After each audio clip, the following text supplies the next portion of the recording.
This last summer, it was in August, we were traveling here to church for a worship service. And we passed by a dairy on our way here, and typically we see the dust, the yellow dust stirred up in the barn from the tractors getting the feed ready for the cows. And this morning we saw that yellow cloud and didn't think twice until we kind of just passed it, thought, wait a minute, that wasn't coming from the right spot. It's usually in the barn, but so we doubled back and went into the dairy, drove up into the farm, and realized that the yellow cloud was not coming from the barn, it was coming from the house. And the house, it wasn't dust, it was smoke, and that house was on fire. We pulled around the front, calling 911. Man come rushing out of the house carrying some personal belongings, dumping them over the porch, going back in for more. Called 911, and they said, we've got help coming on the way. Now, just freeze that story for a moment. And imagine another scenario. You know how it is when you break the law, even if it's just a little bit. Your tail light's out, you've got an expired driver's license, your tags are expired, something is off on your car. And you see a policeman, and you are sure that he or she has just been called to deal with you, and they're just looking at you. You know they're coming after you. Just imagine that feeling, because most of us haven't been in this scenario. Let's say you've broken the law. You have done a rebellious act, and you hear the sirens coming.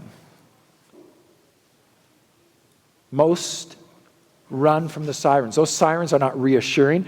They're not hope. They're warnings of coming disaster.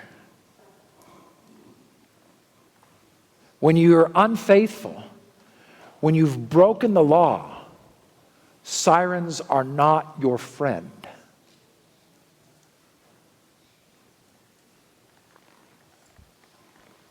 Not because the sirens are any different, but because of what's on the inside of you.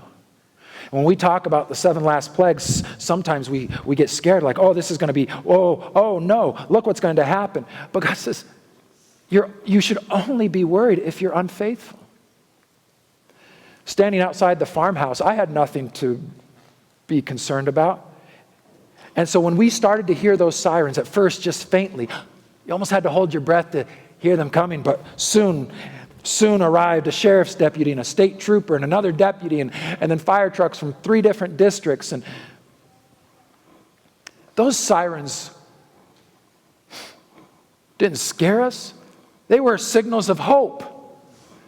They were the reassurance that our help was on the way. And the louder they got, the closer they got, the better the news was. But in your heart, if you are unfaithful to God, if you are living in disobedience, then those sirens are scary. But not so if you are right before God.